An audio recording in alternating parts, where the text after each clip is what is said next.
Kumusta po sa inyong lahat? Ako po si Dr. Renato Bagani at may 35 taon na karanasan sa panggagamot. Ngayon, tatalakayin natin ang mahalagang paksa. Bakit mahina ang bato? 3. Nutrition na kailangan mo. Mahal na mga kaibigan, totoo ba ito? Kailanman ba kayo nagpa-check up at pagkatapos makita ang resulta, sinabi ng doktor, medyo mahina ang iyong bato, pero hindi pa naman seryoso. Monitorin na lang natin. Marahil marami sa inyo ang tumango, ngunit pag-uwi, hindi pa rin mapakali ang inyong isip. Alam ninyo na kapag mahina na ang bato, hindi ito biro. Ang nakakatakot sa paghina ng bato ay ang tahimik nitong pagdating walang sakit, walang malinaw na babala. At kapag nalaman ninyo, kadalasan, huli na ang lahat. Maraming tao bago sumailalim sa dialysis ay nagsabi ng iisang bagay. Sana nalaman ko ng mas maaga, sana binigyan ko ng pansin ang aking bato, ilang taon na ang nakakaraan. Subukan ninyong obserbahan. Ang mga unang senyales ng mahinang bato ay napakalabo, medyo mas madaling mapagod kaysa dati o mas madalas umihi sa gabi. Sapat ang tulog, ngunit paggising sa umaga, pakiramdam ay pagod pa rin. Minsan, bahagyang namamaga ang mga paa, ngunit sinasabi sa sarili na baka dahil lang sa matagal na pagtayo, at iniisip natin na dahil lang ito sa katandaan, o sa panahon, o mawawala rin sa loob ng ilang araw. Ngunit ang pagiging kampante na ito ang dahilan kung bakit ang ating mga bato ay nagtatamo ng stress sa loob ng maraming taon. Isipin ninyo ito. Ang bato ay parang isang water filter sa bahay. Ito ay gumagana araw at gabi nang walang tigil, nagsasala ng daan-daang litro ng dugo araw-araw upang panatilihing malinis ang katawan. Kung ang water filter ay matagal nang ginagamit at hindi naaalagaan, hindi napapalitan ang filter, ano ang mangyayari? Patuloy itong gagana, ngunit mas mabigat at masisira anumang oras. Ganoon din ang ating mga bato.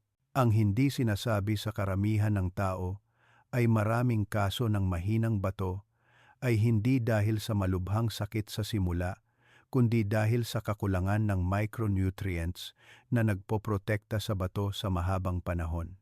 Unti-unti itong nawawala ng tahimik. Taon-taon, patuloy na gumagana ang bato, ngunit sa estado ng pagkapagod, bahagyang pamamaga at paulit-ulit na maliliit na pinsala hanggang sa dumating ang araw na hindi na nito kayang pasanin ang lahat. Alam ninyo kung ano ang pinakanakakalungkot?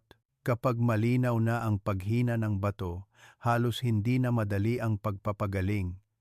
Sa puntong iyon, ang tanging paraan ay pabagalin ito o mamuhay ng may pangmatagalang paggamot. Ngunit ang magandang balita ay ito.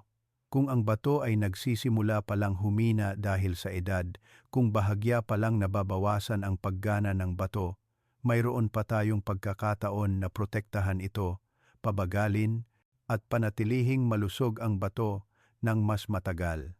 At iyon ay hindi nagsisimula sa gamot, kundi sa pagdaragdag ng tamang micronutrients na pinakakailangan ng bato upang protektahan ang sarili nito. Sa video na ito, ibabahagi ko sa inyo ang 3 mahahalagang micronutrients na hindi bago, ngunit kadalasang nakakalimutan. Ngunit napakahalaga ng papel ng mga ito sa pagbabawas ng pasanin sa bato, paglaban sa tahimik na pamamaga, at pagbagal ng proseso ng paghina ng bato dahil sa edad. Kung kayo ay nasa edad 55-60 pataas, kung madalas kayong umihi sa gabi, madaling mapagod, o may alta presyon at diabetes, o simpleng gusto ninyong panatilihing malusog ang inyong bato upang hindi mag-alala sa hinaharap, mangyaring manatili at makinig. Dahil ang mga susunod na impormasyon ay maaaring makatulong sa inyo na maiwasan ang isang mahirap na paglalakbay na walang sinuman ang nagnanais. Bago tayo magpatuloy, gusto kong makipag-ugnayan sa inyo sandali. Ilang taon na po kayo at saan kayo nakatira?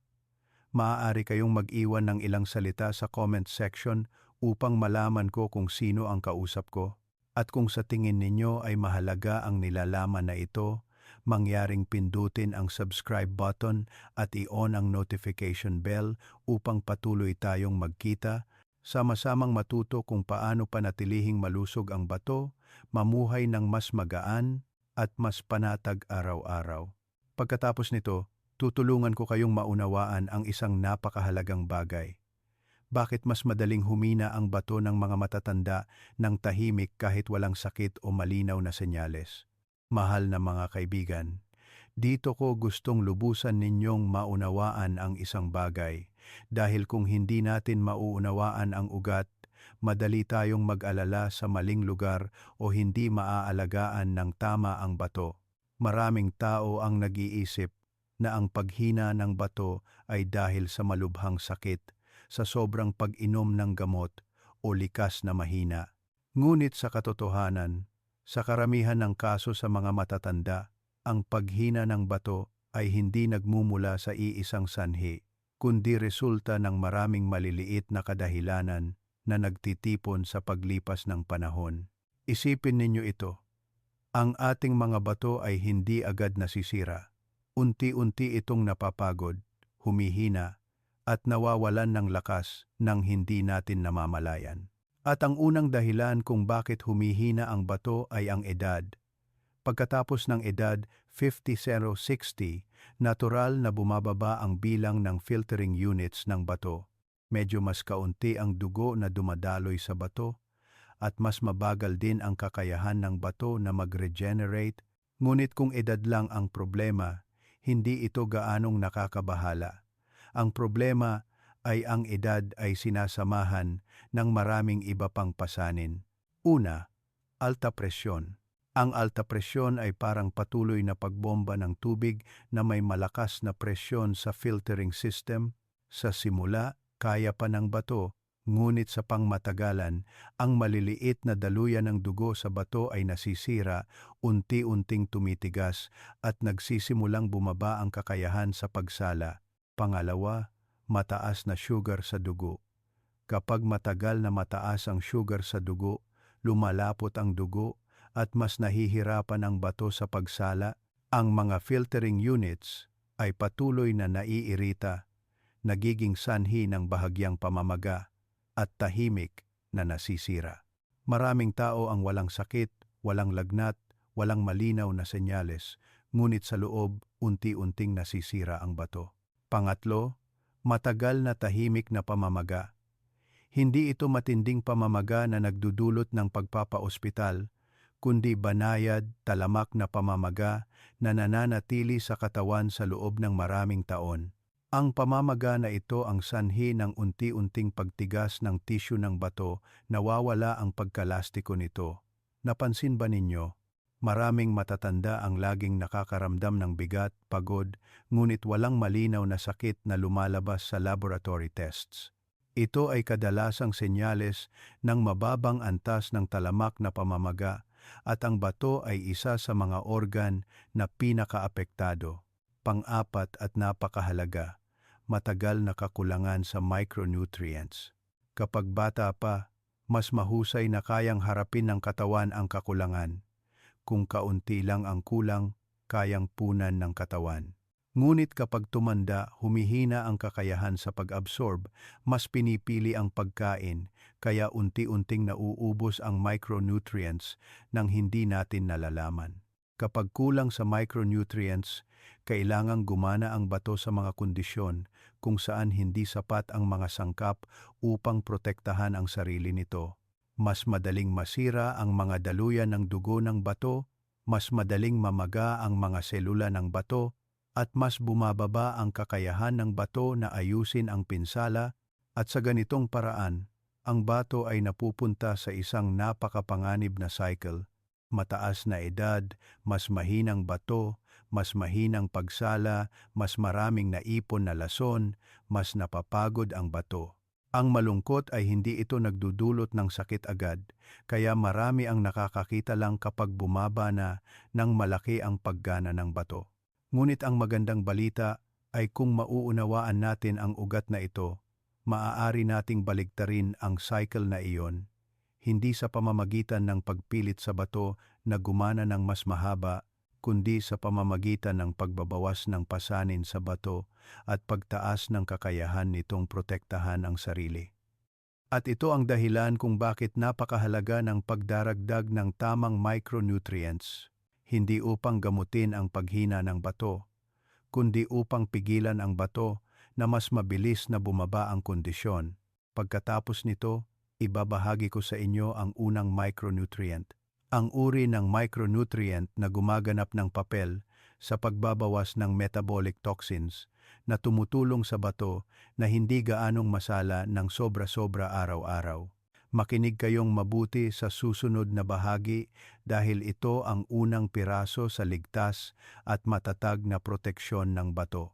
Unang micronutrient, vitamin B6, nagpapababa ng lason, tumutulong sa bato na hindi gaanong masala ng sobra-sobra.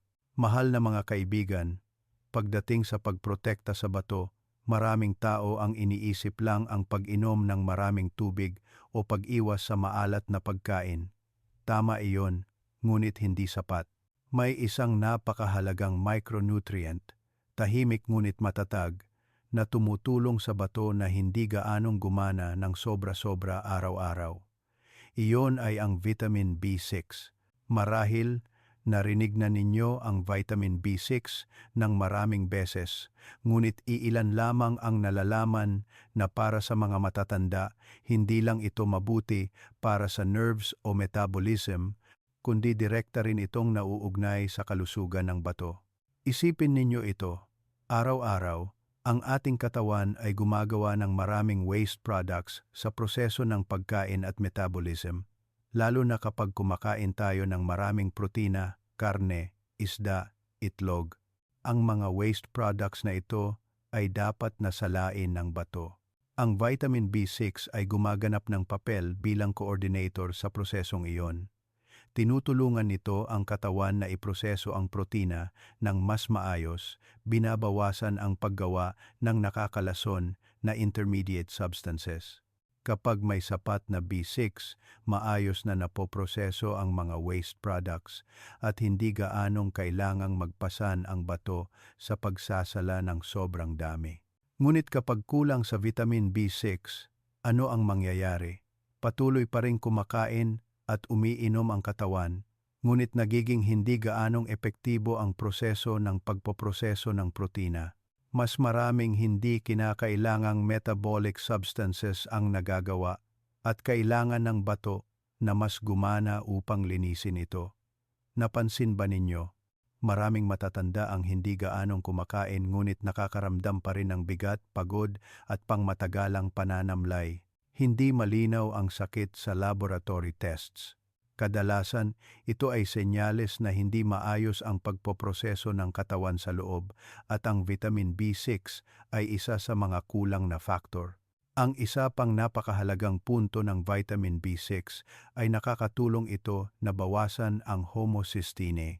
Hindi ninyo kailangang tandaan ang pangalan na ito. Kailangan lang ninyong maunawaan ng simple. Ang homocysteine ay isang substance na kung sobra ang pagkaipon, makakasira sa mga daluyan ng dugo, kasama na ang maliliit na daluyan ng dugo sa bato.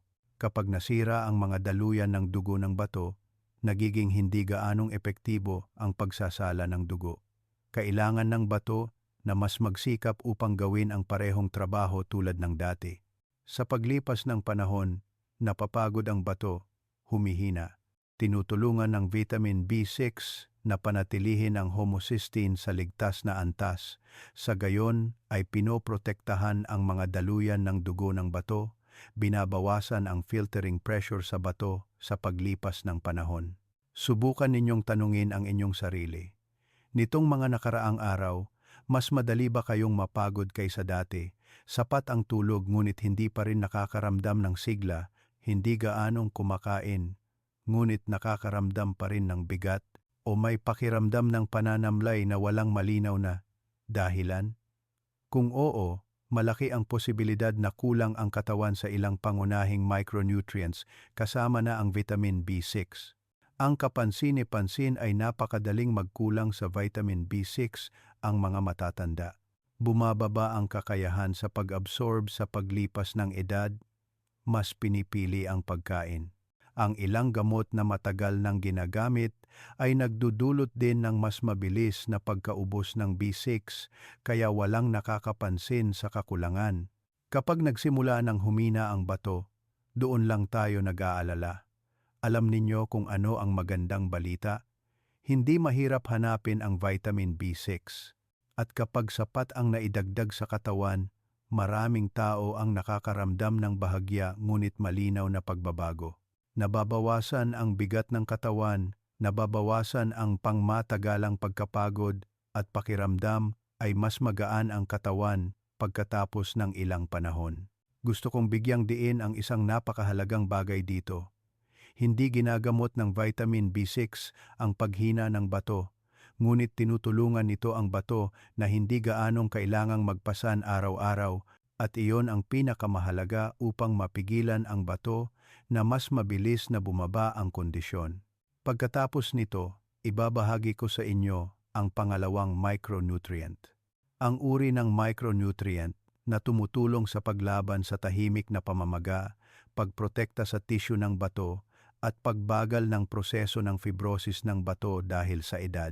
Patuloy kayong makinig dahil ito ang pangalawang piraso upang maprotektahan ang bato ng matatag at ligtas. Pangalawang micronutrient, omega-3 lumalaban sa tahimik na pamamaga, nagpoprotekta sa tissue ng bato at nagpapabagal ng paghina ng bato dahil sa edad. Mahal na mga kaibigan, kung ang unang micronutrient ay tumutulong sa bato na hindi gaanong masala ng sobra-sobra, ang pangalawang micronutrient na ito ay tumutulong sa bato na hindi gaanong mamaga, hindi gaanong tumigas sa paglipas ng panahon. Iyon ay ang omega-3. Pagdating sa omega-3, maraming tao ang agad na iniisip ang cardiovascular health o utak, ngunit para sa mga matatanda, mayroon pang ibang napakahalagang papel ang omega-3. Ang pagprotekta sa bato mula sa matagal na tahimik na pamamaga, isang pangunahing sanhi ng unti-unting paghina ng bato na walang nakakaalam. Isipin ninyo ito, ang ating mga bato ay parang isang napakainam na filter. Araw-araw, patuloy na dumadaloy ang dugo. Kung ang dugo ay laging nasa estado ng bahagyang pamamaga, bahagyang pagkairita, unti-unting masisira ang filter na iyon, hindi agad masisira. Ang pamamaga dito ay hindi matinding pamamaga na nagdudulot ng mataas na lagnat, matinding sakit, kundi talamak na pamamaga na nananatili ng tahimik sa loob ng maraming taon. Normal pa rin ang pamumuhay ng tao, ngunit sa loob, unti-unting nasisira ang tissue ng bato. Ang omega-3 ay may napakahalagang papel sa pagpapahinahon ng pamamaga na iyon. Tumutulong ito sa katawan na gumawa ng natural anti-inflammatory substances na tumutulong sa tissue ng bato na hindi gaanong mairita at sa gayon, mas bumabagal ang proseso ng fibrosis ng bato. Napansin ba ninyo? Maraming matatanda ang nakakaramdam ng laging pagod, walang malinaw na sakit, ngunit hindi rin lubusang malusog. Kadalasan, ito ay senyales ng matagal na tahimik na pamamaga at ang bato ay isa sa mga organ na pinakamaagang apektado. Kapag kulang sa omega-3, hindi kontrolado ng maayos ang pamamaga na ito, madaling tumitigas ang tissue ng bato, nawawala ang pagkalastiko ng mga filtering units ng bato, at bumababa ang kakayahan sa pagsasala ng dugo sa paglipas ng panahon. Ang kapansin-pansin ay napakadaling magkulang sa omega-3 ang mga matatanda. Mas kaunti ang pagkain ng isda kaysa dati, umiiwas sa malansa, o kumakain ng isda ngunit madalas na piniprito na nagiging sanhi ng pagkawala ng mahalagang omega-3. Hindi pa kasama rito ang maraming tao na kumakain ng maraming refined vegetable oil, maraming processed foods. Ang mga pagkain na ito ay nagpapataas ng pamamaga na nagiging sanhi ng pagkaubos ng omega-3 sa katawan. Subukan ninyong tanungin ang inyong sarili. Kailan ang huling beses na kumain kayo ng matatabang isda tulad ng mackerel, sardinas o tuna? Kumakain ba kayo ng 2 beses sa isang linggo? Kung ang sagot ay matagal na, malaki ang posibilidad na matagal nang kulang ang katawan sa omega-3. Ang magandang balita ay kapag sapat ang naidagdag sa katawan ng omega-3, maraming tao ang nakakakita ng malinaw ngunit banayad na pagbabago, unti-unting nababawasan ang pangmatagalang pagkapagod, mas nakakaramdam ng ginhawa, at napapahinahon ang mga tahimik na senyales ng pamamaga sa katawan. Ang mahalaga na gusto kong bigyang diin dito ay hindi agarang nagpapagaling ng bato ang omega-3, ngunit tinutulungan nito ang bato na hindi masira ng mabilis, at iyon ang susi sa pagbagal ng paghina ng bato dahil sa edad. Tandaan ninyo ito, ang paghina ng bato ay hindi lang tungkol sa mahinang pagsala, kundi tungkol din sa tahimik na pamamaga ng bato sa loob ng maraming taon. At ang omega-3 ay isa sa mga natural na harang na tumutulong sa bato na labanan ang prosesong iyon. Kung ang unang micronutrient ay nakakatulong na bawasan ang pasanin sa pagsasala, ang pangalawang micronutrient ay nakakatulong na bawasan ang pamamaga. Ang susunod na micronutrient na ibabahagi ko ay makakatulong na patatagin ang presyon ng dugo, protektahan ang mga filtering units ng bato, at pabagalin ang proseso ng pagtanda ng bato. Patuloy kayong makinig sa susunod na bahagi dahil ito ang pangatlong napakahalagang piraso upang maprotektahan ang bato ng komprehensibo at ligtas. Pangatlong micronutrient, vitamin D3, nagpapatatag ng presyon ng dugo, nagpoprotekta sa mga filtering units ng bato at nagpapabagal ng pagtanda ng bato. Mahal na mga kaibigan, kung ang unang substance ay nakakatulong sa bato na hindi gaanong masala ng sobra-sobra, ang pangalawang micronutrient ay nakakatulong sa bato na hindi gaanong mamaga ng tahimik. Ang pangatlong micronutrient na ito ay gumaganap ng papel sa pagpapanatili ng matatag na filtering system ng bato sa mahabang panahon. Iyon ay ang vitamin D3. Maraming tao kapag naririnig ang vitamin D ay iniisip ang mga buto at joints. Ngunit para sa mga matatanda, ang vitamin D ay may napakalakas na koneksyon sa bato. Masasabi pa nga na magkasama ang dalawang organ na ito habang buhay. Alam ba ninyo, hindi lang nagsasala ng dugo ang bato, ito rin ang lugar kung saan ina-activate ang vitamin D upang magamit ng katawan. Sa madaling salita, kung mahina ang bato, mahina ang paggana ng vitamin D, at kabaliktaran, kung kulang sa vitamin D, unti-unting humihina rin ang bato. Ang vitamin D3 ay nakakatulong na i-regulate ang presyon ng dugo, at ang presyon ng dugo ay isa sa mga salik na pinakamabilis na nakakasira sa bato. Kapag matagal na mataas ang presyon ng dugo, ang maliliit na daluyan ng dugo sa bato ay patuloy na nagtatamo ng malaking presyon. Sa simula, walang nararamdaman, ngunit sa paglipas ng panahon, tumitigas ang mga daluyan ng dugo ng bato. Ang mga filtering units ay nasisira at nagsisimulang bumaba ang paggana ng bato. Tinutulungan ng vitamin D3 na panatilihing balanse ang sistema ng regulasyon ng presyon ng dugo, sa gayon ay binabawasan ang presyon sa mga daluyan ng dugo ng bato. Sa madaling salita, binabawasan ng vitamin D ang sobrang lakas ng pagbomba sa filter upang hindi agad masira ang filter. Napansin ba ninyo? Maraming matatanda ang may alta presyon at nag-aalala sa bato. Ang dalawang problemang ito ay kadalasang magkasama, hindi magkahiwalay, at ang kakulangan sa vitamin D ay isa sa mga tahimik na link na nag-uugnay sa dalawang problemang iyon. Ang isa pang napakahalagang papel ng vitamin D3 ay ang pagprotekta sa mga filtering units ng bato. Ang bawat bato ay may milyon-milyong maliliit na filtering units. Kapag bata pa, napakatibay ng mga units na ito. Ngunit sa paglipas ng edad, kung kulang sa proteksyon na nutrients, madali silang masira at unti-unting mawalan ng function. Tinutulungan ng vitamin D3 na pabagalin ang proseso ng pagkasira na iyon sa pamamagitan ng pagsuporta sa banayad na anti-inflammatory at anti-fibrosis ng tissue ng bato. Sa gayon, Napapanatili ng bato ang kakayahan nitong magsala ng mas matagal sa halip na mabilis na tumanda. Ang kapansin-pansin ay napakadaling magkulang sa vitamin D3 ang mga matatanda. Mas kaunti ang paglabas sa araw, humihina ang pag-absorb ng balat at hindi sapat ang nakukuha sa pagkain. Maraming tao ang halos hindi lumalabas sa araw sa umaga sa buong taon, samantalang ang vitamin D ay nangangailangan ng sikat ng araw upang natural na magawa. Subukan ninyong tanungin ang inyong sarili. Nitong nakaraang linggo, lumabas ba kayo sa araw sa umaga ng mga 10 hanggang 15 minuto? O halos buong araw kayo nasa loob ng bahay? Kung ang huling nabanggit ang sagot, napakataas ng posibilidad ng kakulangan sa vitamin D at direktang nakakaapekto iyon sa buto, presyon ng dugo at bato.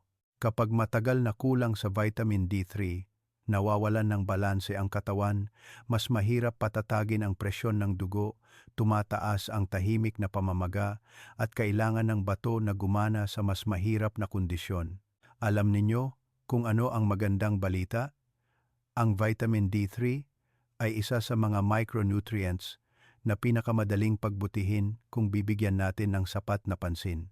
Kung tamang idaragdag, kasama ang banayad na paglabas sa araw, maraming tao ang nakakaramdam ng mas matatag na katawan, nababawasan ang pagkapagod, at mas bumubuti ang mga indicators sa paglipas ng panahon. Gusto kong bigyang diin ang isang napakahalagang bagay dito. Hindi ginagamot ng vitamin D3 ang paghina ng bato, ngunit tinutulungan ito na panatilihing hindi gaanong malupit ang working environment ng bato at iyon ang paraan upang hindi masyadong mabilis bumaba ang lakas ng bato. Kaya, naunawaan na ninyo ang 3 mahahalagang micronutrients para sa bato. Ang vitamin B6 ay nakakatulong na bawasan ang metabolic toxins. Ang omega-3 ay nakakatulong na labanan ang tahimik na pamamaga at ang vitamin D3 ay nakakatulong na patatagin ang presyon ng dugo, protektahan ang mga filtering units ng bato.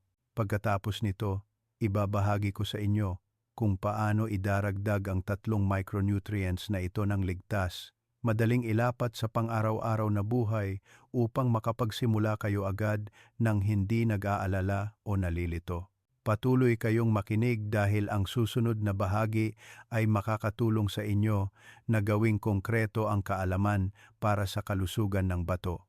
Bago tayo magpatuloy, gusto kong makipag-ugnayan sa inyo sandali upang makita kung ano ang pinaka-interesante sa inyo.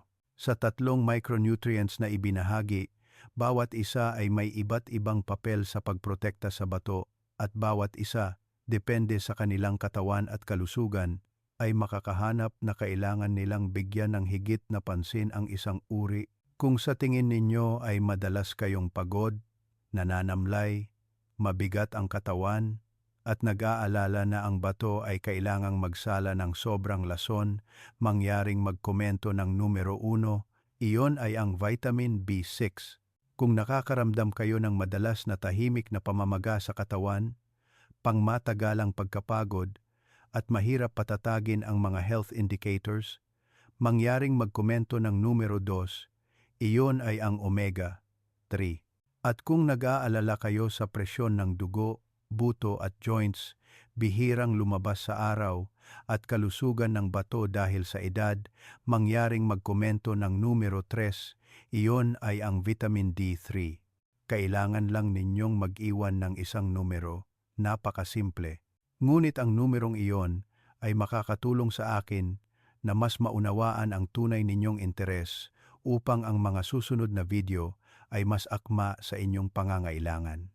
At kung sa tingin ninyo ay kapaki-pakinabang ang nilalaman na ito, mangyaring pindutin ang subscribe button upang patuloy tayong magkita ng regular, sama-samang matuto kung paano panatilihing malusog ang bato, mamuhay ng mas magaan, at mas panatag araw-araw. Pagkatapos nito, ibabahagi ko sa inyo kung paano idaragdag ang 3 micronutrients na ito ng ligtas, madaling ilapat sa pang-araw-araw na buhay upang makapagsimula kayo agad ng hindi nag-aalala o masyadong komplikado, manatili at makinig. Paano magdagdag ng 3 micronutrients para sa bato ng ligtas at madaling ilapat? Mahal na mga kaibigan, dito marahil marami sa inyo ang nag-iisip na naintindihan na ninyo, ngunit ngayon, ano ang dapat kong kainin at inumin ng tama? Kailangan ba akong bumili lang sa botika? O maaari ko itong dagdagan mula sa pang-araw-araw na pagkain? Ang mga tanong na ito ay napaka-praktikal at gusto kong sabihin agad ang isang bagay upang mapanatag kayo. Ang pagprotekta sa bato ay hindi nagsisimula sa tableta, kundi sa pang-araw-araw na pagkain. Ang supplements ay suporta lamang kapag hindi na sapat ang pagkain. Tatalakayin natin ang bawat micronutrient ng malinaw, madaling tandaan, at madaling gawin. Una, vitamin B6. Ang vitamin B6 ay matatagpuan ng marami sa mga pamilyar na pagkain, ngunit ang problema ay ang mga matatanda ay kadalasang mas kaunti ang kinakain sa mga pagkaing ito o hindi na kasing ganda ang pag-absorb tulad ng dati. Ang mga pagkain na mayaman sa vitamin B6 na maaari ninyong idaragdag araw-araw ay kasama ang lean meat tulad ng lean pork, manok, isda, lalo na ang tuna, salmon, itlog, saging, patatas, at beans. Hindi ninyo kailangang kumain ng marami ng sabay-sabay. Ang mahalaga ay kumain ng regular sa buong linggo.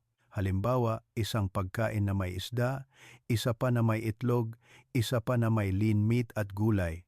Mas mahusay ang pag-absorb ng katawan kapag ang micronutrients ay ibinibigay ng unti-unti at tuloy-tuloy. Gayunpaman, may katotohanan na pagkatapos ng edad 60, kahit sapat ang pagkain, maaaring bumaba pa rin ang kakayahan sa pag-absorb ng vitamin B6. Sa kasong iyon, makatuwiran ang pag-inom ng low-dose vitamin B6 mula sa food supplements. Ang pag-inom ng B6 kasama ng almusal o tanghalian ay nakakatulong sa katawan na iproseso ang protina ng mas mahusay sa araw at nakakatulong sa bato na hindi masyadong masala ng maraming metabolic waste. Susunod, omega 3. Ang omega 3 ay dapat na nagmumula sa natural na matatabang isda. Ang mga uri ng isda na angkop para sa mga matatanda ay kasama ang makerel, sardinas at salmon. Dapat ninyong subukang kumain ng matatabang isda 2 hanggang 3 beses sa isang linggo. Ang pinakamahusay na paraan ng pagluluto ay steam, bahagyang niluto, o pan-fried na may kaunting langis. Ang sobrang pagprito ay magiging sanhi ng pagkawala ng mahalagang omega 3. Kung hindi kayo sanay kumain ng isda o hindi regular kumain ng isda, ang pagdaragdag ng omega 3 mula sa fish oil ay isang napakagandang pagpipilian. Kapag pumipili ng fish oil, dapat ninyong unahin ang uri na may malinaw na nakasulat na EPA at DHA at inumin pagkatapos kumain upang maiwasan ang heartburn. Hindi nangangahulugan na mas marami ang ininom na omega 3 ay mas mabuti. Ang mahalaga ay regular araw-araw upang matulungan ang katawan na bawasan ang tahimik na pamamaga, sa gayon ay maprotektahan ang tissue ng bato mula sa pagtigas sa paglipas ng panahon. Isang maliit na paalala para sa mga umiinom ng anticoagulant o cardiovascular drugs, dapat kumonsulta sa doktor bago uminom ng high-dose omega 3 upang matiyak ang kaligtasan. Ngayon, pag-usapan natin ang vitamin D3. Ito ay isang espesyal na micronutrient dahil ang isang bahagi ay nagmumula sa sikat ng araw at hindi lang sa pagkain. Kung maaari, dapat kayong lumabas sa araw sa umaga ng mga 7 hanggang bago mag 9 ng 10,015 minuto araw-araw. Kailangan lang ilantad ang mga braso o binti. Hindi kailangan ng matinding sikat ng araw. Gayunpaman, maraming matatanda ang bihira lumabas o nakatira sa lugar na kaunti ang sikat ng araw o humihina ang pag-absorb sa paglipas ng edad. Sa kasong iyon, napakahalaga ang pagdaragdag ng vitamin D3. Hindi gaanong marami ang pagkain na natural na naglalaman ng vitamin D, pangunahin ay matatabang isda, itlog yolks at isda liver. Kaya mahirap makakuha ng sapat sa pagkain lamang, lalo na sa mga edad 60 pataas. Ang vitamin D3 ay dapat inumin sa umaga o tanghalian kasama ng pagkain na may kaunting taba upang mas mahusay na maabsorb. Hindi dapat inumin malapit sa oras ng pagtulog dahil maaaring maging sanhi ito ng hirap sa pagtulog para sa ilang tao. Dapat din ninyong tandaan na ang vitamin D3 ay hindi lang mabuti para sa buto, kundi nakakatulong din na patatagin ang presyon ng dugo at protektahan ang mga filtering units ng bato, lalo na mahalaga para sa mga may alta presyon o diabetes.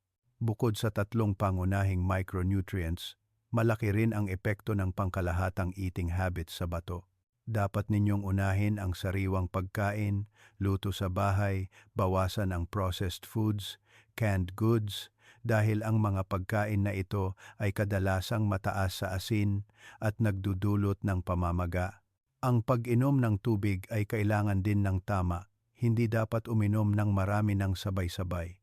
Uminom ng maliliit na sipsip, ipamahagi sa buong araw upang mas magaan ang trabaho ng bato.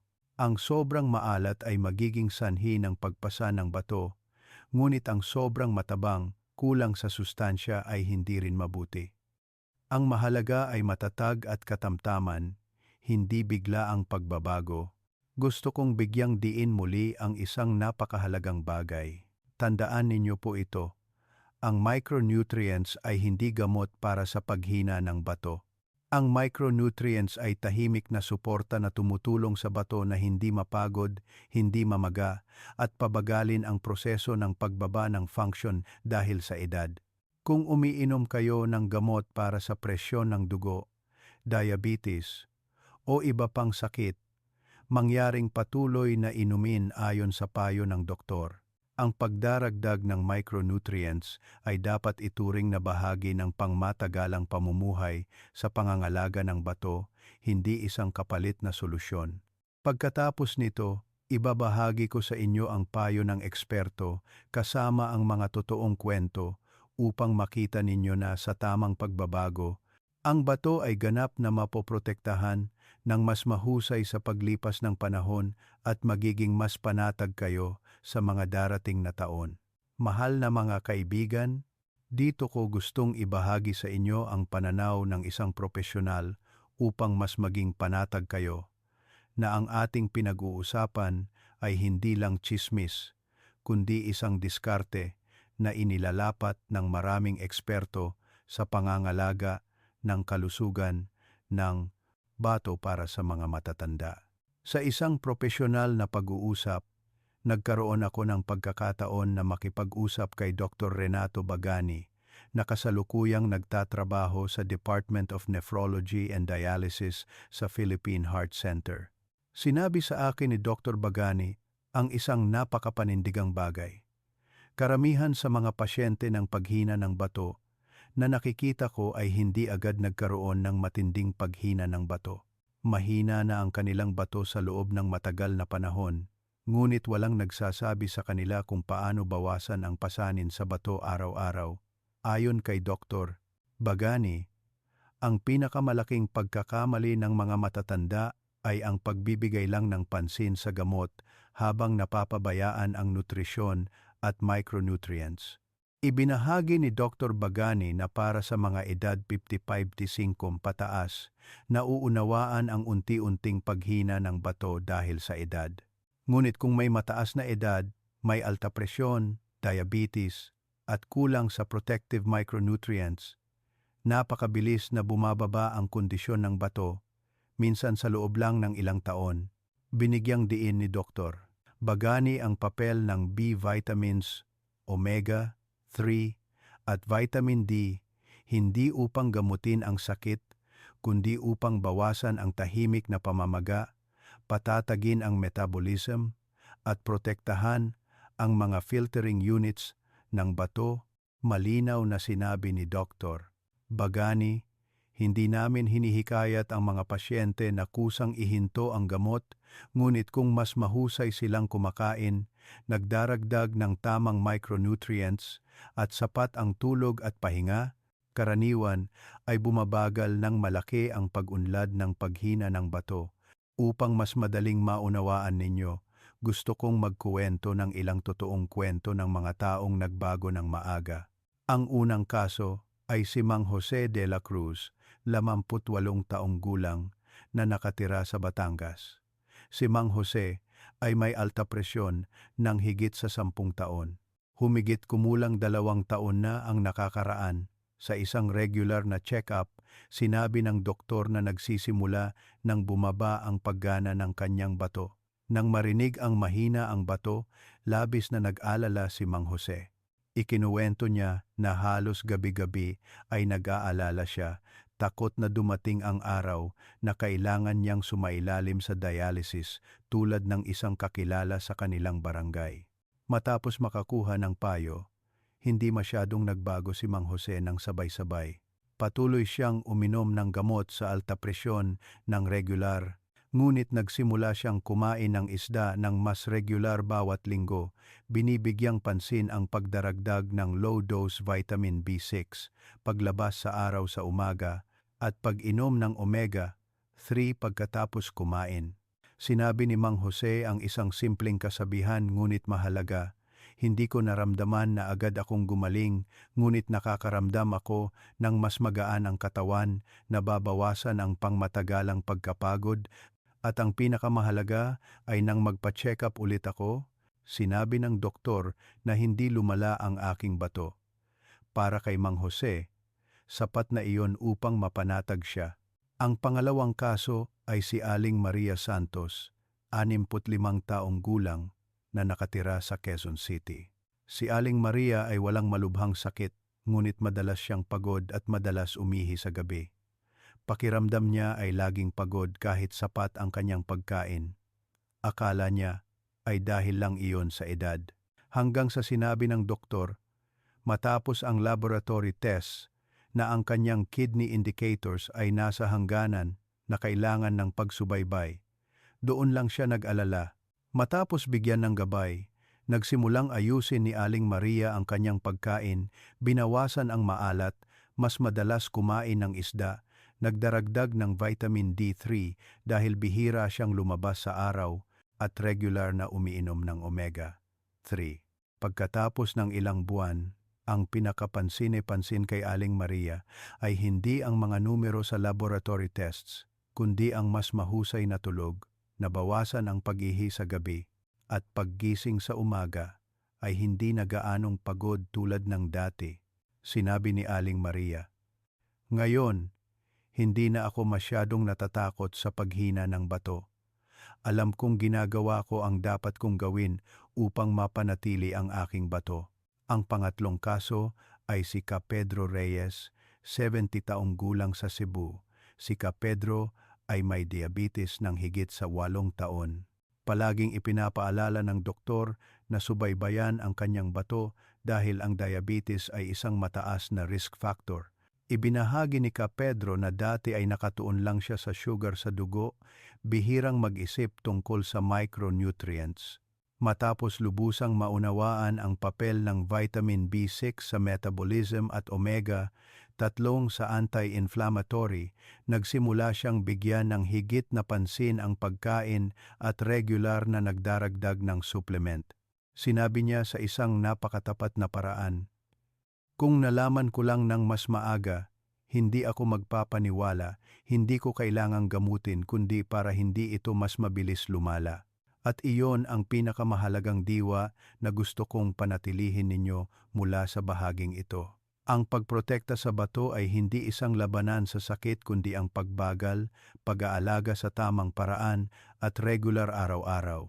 Hindi ninyo kailangang gumawa ng anumang napakalaki, kailangan lang ninyong maunawaan kung ano ang kulang sa inyong katawan, magdagdag ng tama at maging matiyaga. Pagkatapos nito, sama-sama nating balikan ang lahat ng pinakamahalagang bagay upang madali ninyong matandaan, madaling ilapat, at makapagsimula agad mula ngayon sa isang magaan at panatag na paraan. Mahal na mga kaibigan, dito ko gustong muling ipagdiin ng malinaw upang hindi kayo magkamali sa pagkaunawa at hindi magkaroon ng maling pag-asa. Ang mga ibinahagi ko sa inyo ay hindi paraan ng pagpapagaling, hindi kapalit ng gamot, at hindi pangako na babalik sa normal ang mahinang bato. Ito ay kaalaman na naglalayong makatulong na maiwasan ang paghina ng bato, pabagalin ang proseso ng pagbaba ng function ng bato dahil sa edad, at ang pinakamahalaga ay bawasan ang pasanin sa bato araw-araw habang kaya pa ng bato na protektahan ang sarili nito. Naunawaan na natin na ang paghina ng bato ay bihirang dumating ng biglaan. Kadalasan, nagsisimula ito sa napakagaan, napakakalabong senyales, at pagkatapos ay tahimik na umuunlad sa loob ng maraming taon. At dahil tahimik nga ito, napakalaki ng kahulugan ng maagang pangangalaga sa bato mula sa mga pangunahing bagay.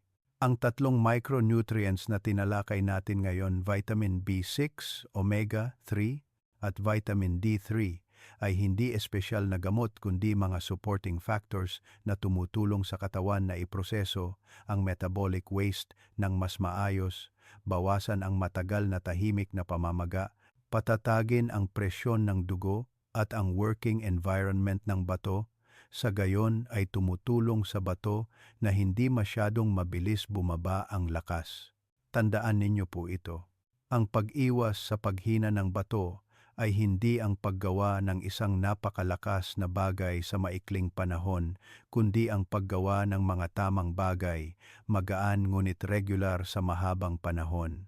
Bahagyang mas regular sa pagkain, bahagyang mas sapat sa tulog, bahagyang mas tama sa pagdaragdag ng micronutrients, at regular na pagsubaybay sa kalusugan, mas pakikinig sa sariling katawan. Ang mga bahagya na iyon, kapag pinagsama-sama sa paglipas ng mga taon, ay lilikha ng isang napakalaking pagkakaiba sa pagitan ng pagpapanatili ng matatag na function ng bato at ang pag-aalala dahil sa mas mabilis na paghina ng bato kaysa sa inaasahan. Gusto ko ring paalalahanan muli ng malinaw. Kung mayroon kayong pre-existing conditions tulad ng alta presyon, diabetes, o sakit sa puso, mangyaring patuloy na inumin ang gamot ayon sa payo ng doktor. Ang nilalaman sa video na ito ay para lamang sa suporta at pag-iwas, hindi kapalit ng medical diagnosis o paggamot. Kung pagkatapos marinig ito, pakiramdam ninyo ay mas naiintindihan ninyo ang inyong bato, at alam ninyo kung ano ang dapat ninyong gawin upang mas maprotektahan ang inyong bato. Kung gayon, natapos na ng video na ito ang layunin nito. Bago magtapos, gusto kong magtanong sa inyo ng taus-puso, nakakaramdam ba kayo ng mas panatag tungkol sa inyong bato matapos mapanood ang video na ito? Kung oo, mangyaring mag-iwan ng maikling komento, isang salita lang, oo, upang malaman ko na ang mga ibinahaging ito ay tunay na kapaki-pakinabang. At kung gusto ninyong patuloy na makasama, makarinig ng mas madaling maunawaan, praktikal na nilalaman, na angkop para sa mga matatanda upang alagaan ang bato, puso at pangmatagalang kalusugan, mangyaring pindutin ang subscribe button at i-on ang notification bell. Magkikita pa tayo upang sama-samang matuto kung paano mamuhay ng mas mabagal, mas magaan, at mas panatag araw-araw. Maraming salamat sa inyong lahat sa pakikinig hanggang dito. Sana ay mapanatili ninyo ang inyong kalusugan at ang pinakamahalaga sa lahat, ang kakayahang kontrolin ang inyong sariling katawan.